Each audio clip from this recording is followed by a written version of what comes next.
Magandang araw mga kapatid, Jovic Raimundo po para sa News 5 Analytics. Mag-iisang buwan na rin ang nakalipas nang magpasabog sa mga Senate Blue Ribbon Committee hearings yung mga affidavit ng mga umunoy kasabwat sa mga DPWH Ghost Flood Control Projects. Nakita natin ang malawakang rally, ang trillion peso march at ang baha sa Luneta noong September 21 para ipahiwatig ng taong bayan yung protesta laban sa korupsyon.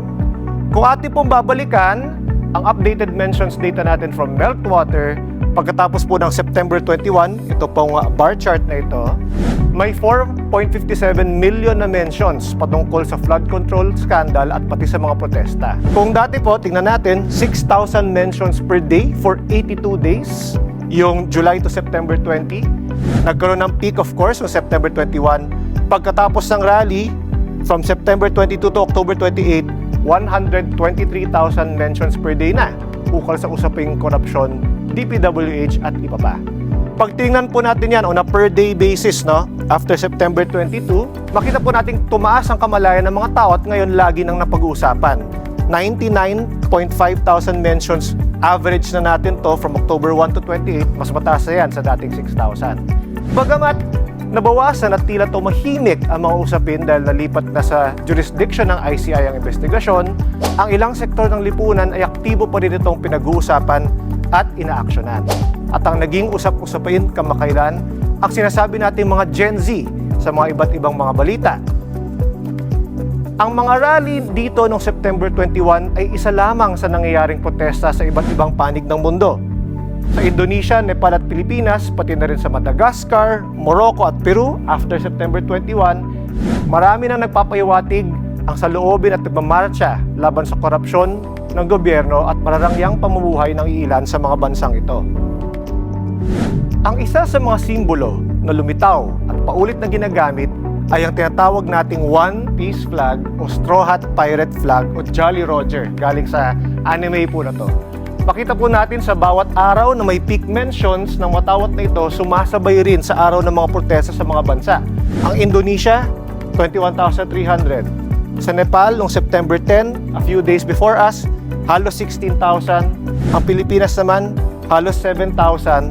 After September 21, sa mga iba't ibang bansa na medyo nangolekta na dito, September 26 to 27, mahigit 3,000 for Nepal, Morocco, Peru, Madagascar, and of course, sa buong buwan ng October, halo-halo na yung mga bansa, more than 17,000 mentions na po ito. So sa mga ibang bansa rin na pag-uusapan at nababanggit ang manga and anime symbol na ito. Ano nga ba kasi yan? Hindi na po bago ang paggamit ng mga simbolo hango sa pop culture sa mga protesta. Matandaan natin nung nakaraan, madalas din gamitin ang maskara ng karakter na si V sa pelikulang V for Vendetta, yung Guy Fawkes mask sa mga protesta noong Arab Spring sa Middle East at sa Amerika. Noong 2019 and 2021, ginagamit din po yung Pepe the Frog meme sa Hong Kong at yung Hunger Games Three Finger Salute, ginamit po yan sa Thailand at Myanmar.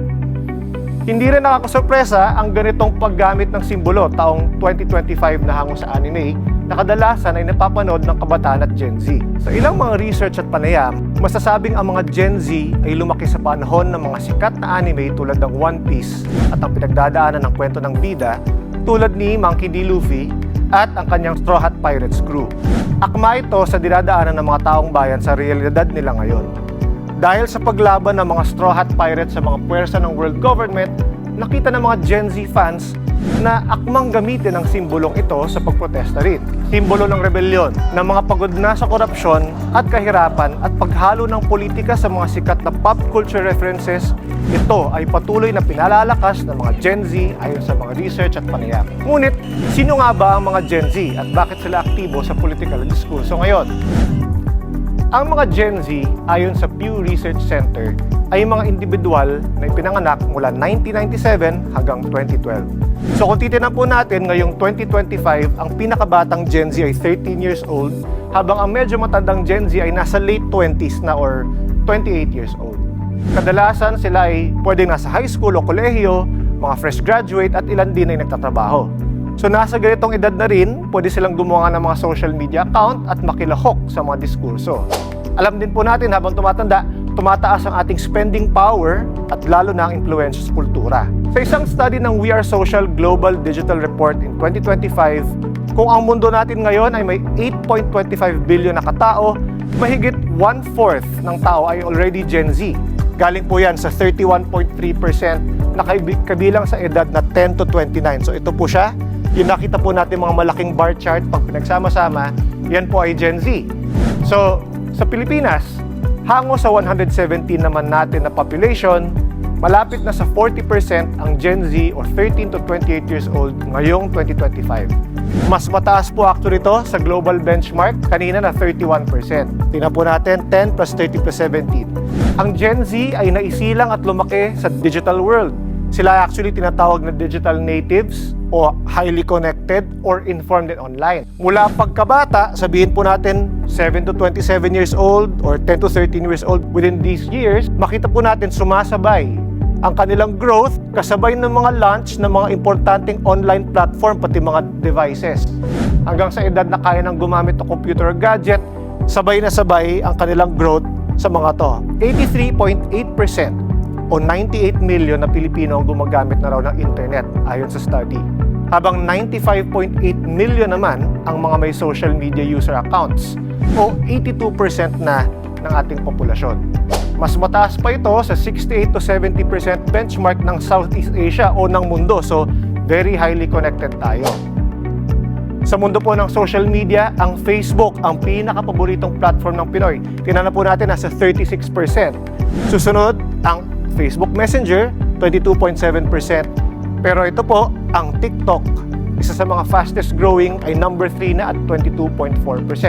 Naunahan na nga po niyan ang Instagram at X or Twitter. Sumakto rin actually ang audience ng Facebook dito sa bansa sa mga Gen Z, kung saan parte sila ng 63% combined age group. Pag pinagsama po 18 to 24 and 25 to 34, karamihan dito rin po ay Gen Z. So kitang-kita po na dito na umiikot ang mundo na ating mga Gen Z na netizens at dito rin sila makikipagdiskurso at magiging maimpluwensya sa mga isyong panlipunan.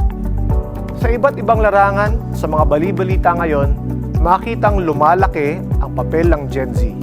Kayo mga kapatid, ano ang tingin ninyo sa nagiging papel ng Gen Z ngayon sa ating mundo, sa ating bayan at sa ating kinagagalawan? Mag-comment sa video na ito at i-share ang inyong mga opinyon. At huwag po kalimutang mag-like, follow, and subscribe sa News 5 social media accounts. Muli, ako po si Jovic Raimundo para sa News 5 Analytics.